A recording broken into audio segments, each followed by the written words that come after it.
and it's support for those steps and making them stick consistently. Because that's one of my own personal experience. I know a lot of things. I take action on less of them. And I really commit and integrate even less of them. So that my progress is slower than I'd like to be. And that's the habits, or habitual, right? We have a habitual way of doing things, right? And that goes back to that paradigm, right? And the first job is realizing that, but then to change the paradigm, you've not only got to continuously analyze what you're doing and how you're doing things, but you've got to paint a picture of the other things that you want, and then you've got to repeat it, and then you, like you said, you kind of need that.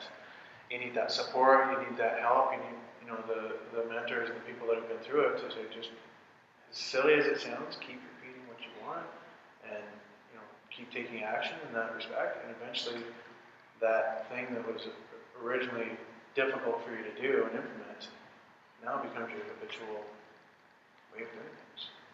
That becomes your new habit.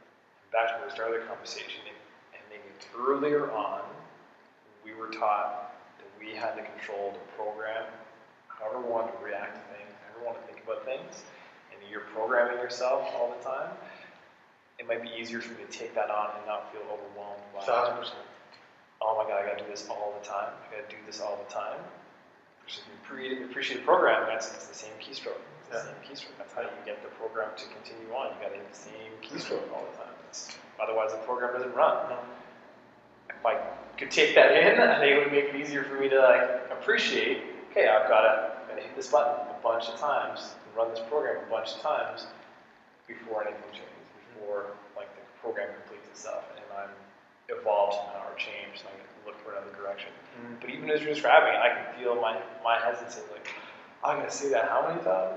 I'm going to say that how many times? I've done it. I've written out, because there's a few principles I use, and it's one's auto-suggestion, so saying it out loud, and the other one's writing it, right? And so I've got sheets of the same sentence, my same vision, my same where I want to go and what I want to do, written out hundreds of times. And that's punishment. I think I still write it out. Simpson, I will not do this. And I still write it out. And my conscious, my intellectual mind is going, this is such a waste of time. What are you doing? This doesn't work. You've actually got to do things to make money. You've got all these other things that are more important to do. But I continue to do it. And as I continue to do it, I continue to change. As I change, I get more productive. Not just busy, but productive. The more productive I get, the more things I create. Stuff like this is happening. Right? And and then I look at somebody like Bob Proctor, right? The amount of success he's achieved in 50 years of doing the same process, right? Because now he doesn't just go through the exercise of doing it. He believes that as soon as he makes a decision, something's going to happen, right? And I think if we can get to that belief point, then doing stuff that seems crazy, right? Look at how we learned how to speak English. It wasn't 2 sentences, I got it! It's over and over for the first 6 to 8 years of our life. And then it's kind of right, I know how to speak English now. But we don't go there as adults. We don't go to that, how did I learn my name? How did I learn English? How did I learn how to tie my shoes? How did I learn? All these things are on autopilot now. Well, they're repeated hundreds of thousands of times. That's what the other person doesn't take the time to actually sit back and say.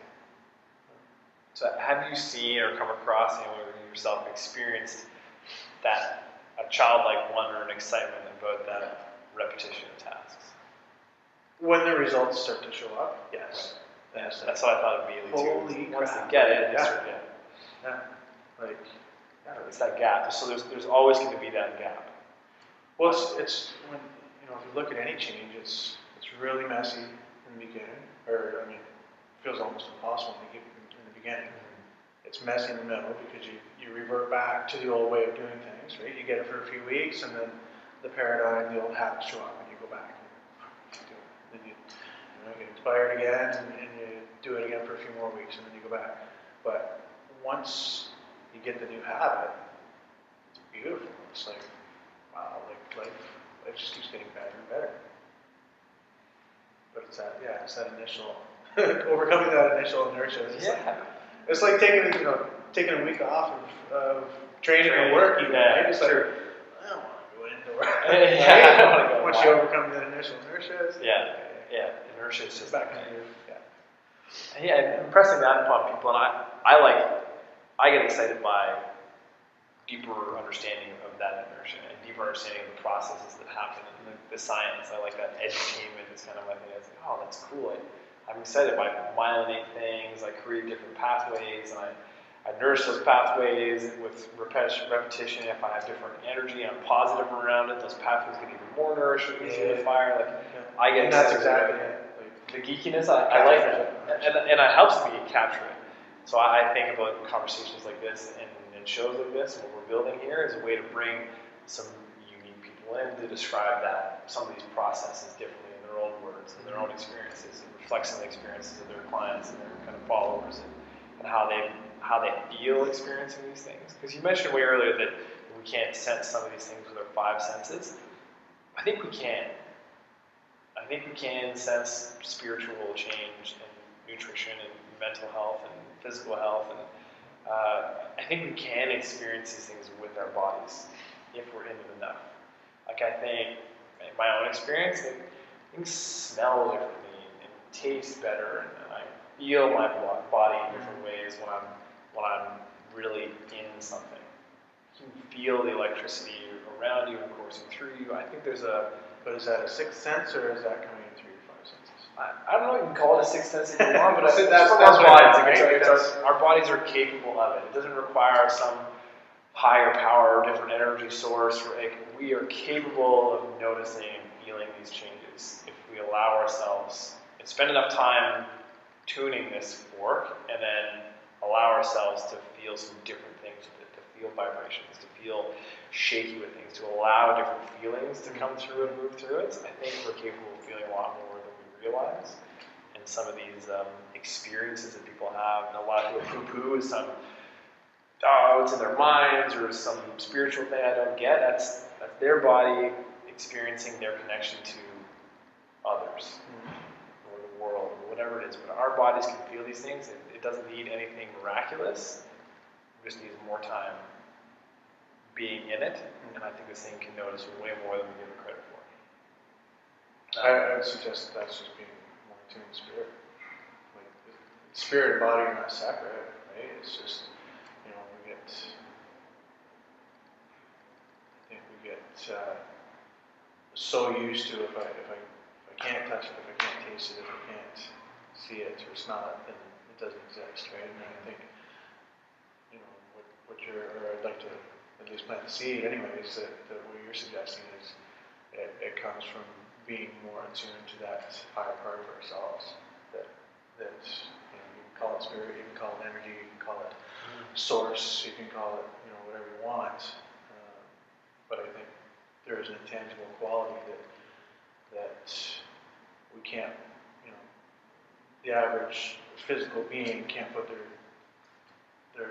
it's not a palpable like, hey, yeah, that's because of this. It's like, no, are you paying attention, right? Are you really paying attention with more than your five senses, right? And I think if you close your eyes, right, so you took away your sight, you plugged your ears, you didn't touch anything, right? Obviously you're not probably going to put your tongue on whatever it is and taste it, right? I don't know what this is, but then I think that feeling can still come across, right? And you're not using any of those five senses to take that feeling in. It's just a kind of knowingness from somewhere else. It's still you, it's just not relying on those five senses. Yeah, whether it's spirit or energy or higher or a deeper self, there's something else, I guess, around. I had an interesting conversation with a friend of mine the other day, and he's a believer that he can change the way he responds to stress. And he's become a believer that breathing is one great way for him to get his body to relax and calm down. But he's got a big resistance to ideas like meditation or words like spirituality, for example. So it's interesting talking to him and just witnessing his journey into his body and him using his body in different ways to handle things. Yeah. modify his experience of things like stress and freaking out, just in the breathing thing, for example. It's interesting to see kind of one part of that body tap in and communicate a bit more effectively so he can use it for different things.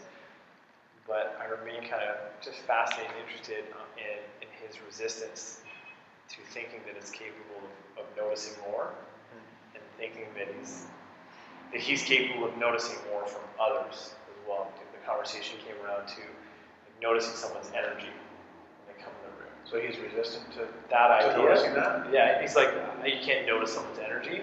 I can notice from their posture, I can notice from their grumpy, I can notice their facial expressions, but I'm not noticing energy. Well, that's the same as him. Like, put it to him in this perspective, maybe, because I mean, this is what Bob says all the time, right? Whether you call it energy or whether you call it frequency, right? Frequency is just a word that, or actually, feeling is just a word we've invented to describe the frequency we are. Right? So if we're in a bad frequency, right? Facial expressions, sucks, right? Yeah. Demeanor or whatever, like slunched over. It's a negative frequency. There's no denying the fact that you're off course sensing, right? And so, if you switch frequency or energy for feeling, it's all the same stuff. But what you said about had that conversation too. Right? Those are the words just like not messing. It's like I can feel that, but that's not frequency or energy or vibe. I was like, do you remember that nothing ever touches? Yeah, it's all closeness, right? Nothing ever touches. Everything's just vibrating, right? I was like, yeah.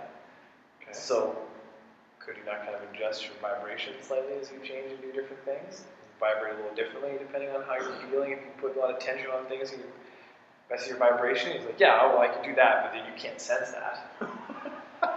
It's just interesting, the resistance. There's like, a block, get it. There's a block there, right? Get all those connections, but the fact that you can do that and sense it. So it's interesting when we talk about these concepts. I think of people that I want to watch this or want to have see this or consume some of your books or the different things that we're reading or looking into, and how far away some people are from hearing it, let alone like listening and actually taking it in. Yeah. That gap and that dissonance saddens me a little bit. It gives me pause to really stepping into this stuff. Like, no one's going to listen anyways. No one's going to hear it really. It's not going to make sense to people. What do you do yourself? Do you does that resonate at all with you? Like having this doubt that people are going to take it in or take it out, or take something out of it, or are you?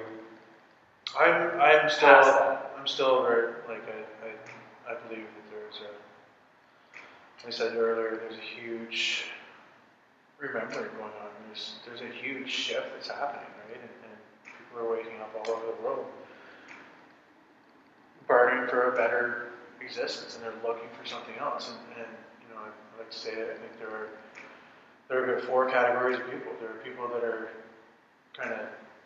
they're awake and they're like, hey, I've touched something different, and I'll go back to the programming again. The programming that we've been told in this physical world is like there's more to it than that. And they're the ones that are saying it. They're the ones that are going that way when everybody else is going that way. They're saying, hey, fuckers over here! Like, hey, come on! I found a better path, right? And then there are people that are like, they're embracing that idea, and they're like, hey, like, maybe they're onto something, and they're the ones that are starting to go with. And then there's a third group, and they're anxious, and they're upset, and they're stressed, and they're completely out of balance, and they know they want to change, but they just don't know how, so they're looking for something. And then there's a fourth group that they're happy with the blinders on, and they might never look up. Right? And so I think there's different categories of people, and I really feel like there's a huge audience for this, right? And whether it's like if you look at take all the terminology away, take all the words away, and call it personal growth. If you're into eating better, you're into personal growth. If you're into changing your body, you're into personal growth. If you're into changing how you think, or getting a new job, or making more money, you're into personal growth. If you're into discovering meditation and learning how to quiet the mind, sit still, and be present, you're into personal growth. So I think, if we cut out all the other stuff, if you're into one of these areas of personal growth, it opens you up to all the other areas. Right? We just have to, I think, just cut away all of the, all the things that allows us to throw up separation, throw up blocks, and say, yeah, like I want to do better. And okay, if you want to do better, if you want to make a change in any area, whatever it is, and you're open, then try it and experience it and give it a chance. And if you do that, who knows where it can go. But if you throw up a roadblock right away and say, let's start the park, right? And you never try it, you never experience it, it's not going to happen. There's no chance. I don't know if that. Well, it does. You told me that you see these four categories of people. You see enough of the first, the second, and a bit of the third looking that there's enough people that can be reached, that can listen, that can hear, and take some of these concepts on, even if they're not 100% comfortable with the language that's in there. We can tie it around it. This is about personal growth. This is about you exploring, discovering new things about yourself, what you're capable of, and finding some different coaches and leaders and supporting materials or services to help you try that path or try a different path. It's good. It's positive for me. It's an area that I work with people that generally get referred to me. So I have this filtering mechanism in my own practice. Haven't yet had to publicly say, here I am, here's what I'm doing, here's some words that describe what I'm doing, here's some video, here's some stuff, come this way. I haven't done that yet. And maybe for fear that there aren't enough people willing to listen and willing to check it out and hear what I've got to say. Or maybe for being spoiled of having enough people kind of pre-filtered and passed along to me. So it's refreshing. It's exciting to hear that you see that opportunity and you see the size of that those groups of people trying to find a different path. It's awesome. Yeah, I think it's a really exciting time. I really do. I think, as much as kind of we talk about the state of affairs and how much things need to change, I think there are a lot of exciting things and there's a lot of opportunity. Tons. I do believe that. I feel it as often as I can remember to feel it. Yeah. There's lots of positive stuff. There's lots of opportunity for change and support. So many people out there, particularly with the technology that's around. It's so much easier to find people and connect and build and grow networks and support networks in different ways than we thought we could before. Yeah. When I think about this show, coming back to what we want to do, part of it's bringing different people in to hear their stories and learn from them. Who would be the first person you want to talk to?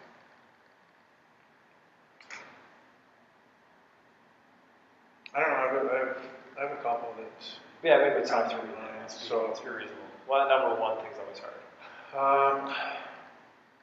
I think it would be amazing to have a direct lineage to the most successful people on the planet, and a personal growth system that has been utilized for the last close to 100 years, 150 years. So I'd love to have Bob Proctor. He's been and his teachings have been instrumental in my growth over the last few years, as well as Faye Fitzgerald, the owner and founder of an organization called Training and Power, which is, for lack of better terminology, a metaphysical, energetic healing school that really allows one to, if you want to talk about personal growth and getting back in touch with who and what we really are. I think those two individuals and the educational components that they offer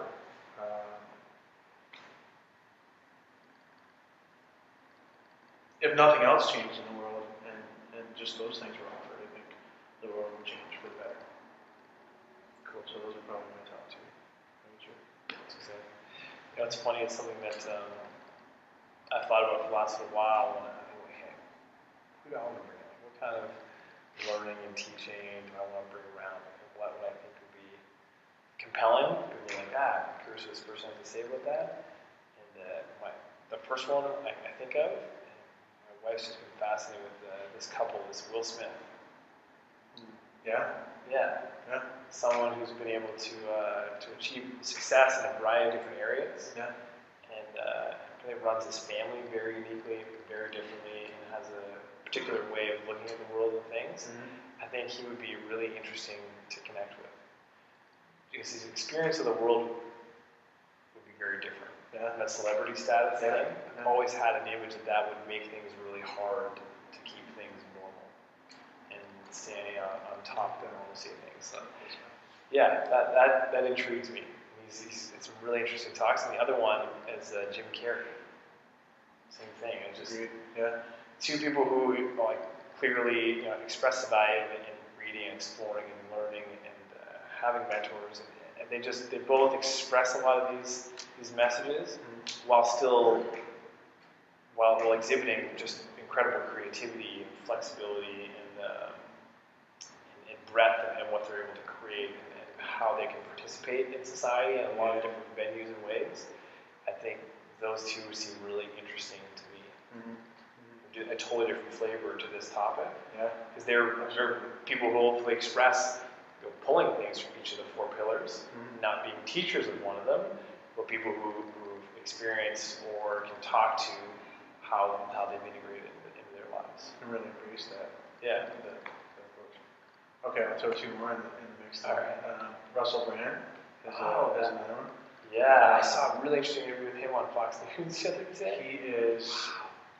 He's absolutely brilliant. He's one of the most brilliant people I think I've ever heard speak.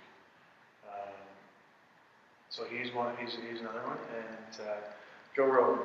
Yeah, when you were thinking different paths, like, hey, look over here, fuckers, and like Joe Rogan. Yeah, immediately. Yeah. Sober, or are you bring him on psilocybin when he comes on? What's that? You're gonna bring him when he's on psilocybin, or? Hey, I'm game for whatever. I think we should all do it. That's true. I'm in. Different spirit journey. Yeah. Yeah. Okay, those are two interesting ones. Yeah. Absolutely. I like that. I like that a lot. And I'll do two more then. I'm a movement guy. I'm fascinated with movement and digging into that stuff. I think Gray Cook would be really interesting to talk to. Yeah. I like the way he's breaking down movement, and I see, obviously he's keenly aware of the physical pillar. I don't know or hear much of talking about the other pillars.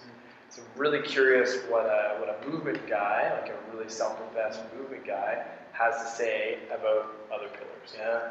Because I know a lot of people would probably pay attention to this show because I bring them on, would be coming and have a relationship with me around that physical pillar, not around the other things. So I'd be interested to pull someone from that physical realm and see how they interpret or articulate with these other pillars. So and the two people I pull from that category is one, Gray Cook, and the other is Dr. Stuart McGill. He's really interesting. I had the pleasure of meeting him and learning from him a couple times. And again, just be curious how that interaction is with these other pillars when you're such a renowned expert in one of them. Yeah. Kind of like your first two, more on the kind of spiritual and mental pillars. Yeah. How would they articulate with the other stuff? Like, what do they do for their physical realm? Absolutely. So that would be the other two. Yeah, it'll be. I think that's those are the questions that are going to come about when we start having guests on. Is okay? You're such a profound teacher, or your impact in this one area, each one pillar is it kind of speaks for itself. What do you think about these other pillars, and how do you embrace them, and how do you implement them in your own life and have your clients? So I think we'll have some really good discussions coming forward from all of this. I would say. Yeah, me too. Yeah, I think there's just a ton of personally, totally selfish and learning opportunities just abound in this kind of thing for me. I sit to learn so much from being around you and talking with you, let alone interacting with other people and thought leaders. Likewise. Amazing. Likewise. And I'm realizing that personally I'm a good thinker, I'm an effective thinker, I think I'm a creative thinker, I can do these things, but I didn't stick around school or one distinct practice and really dig into that that thought pool to develop, a PhD level understanding of any one thing. And I appreciate that about myself, that I am interested in lots of categories and didn't want to sink in, but I see a profound opportunity to learn from people who really dug into that stuff, and help translate some of that knowledge into practice. And that's what I do in my own practice in the little ways that I can, but in some bigger ways, it would be really interesting to connect with some of these guys and pull that out in a framework of how does it, articulate with the other three areas, whatever that is. No, go ahead. And I think that's the other thing too, right? Is to, we talked about what would be the most effective and immediate way to change, and I think by having some of these people on and offering the tools and experience that they bring to the table, right? I think it's going to offer our viewers just a multitude of tools that they can start to implement right away, whether it's no matter which pillar it's in, right?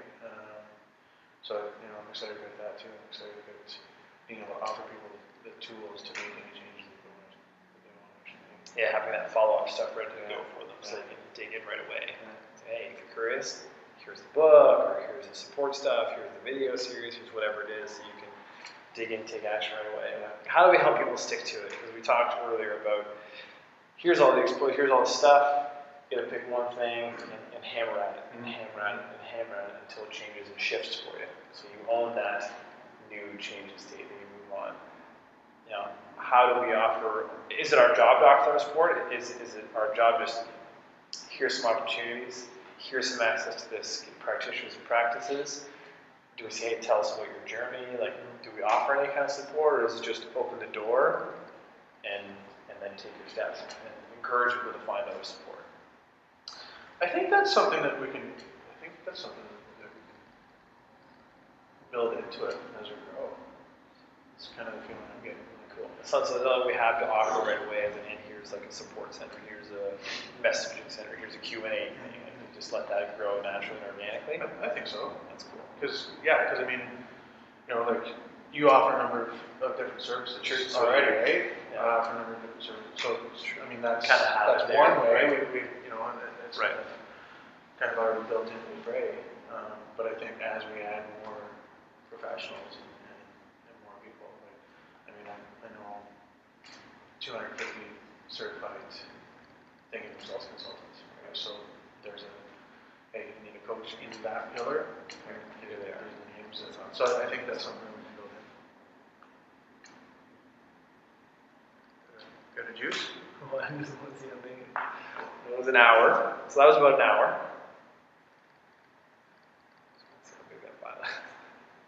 Better do the same, I guess, eh?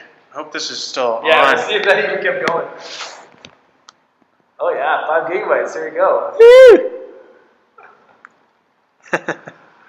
That'd be an HD file.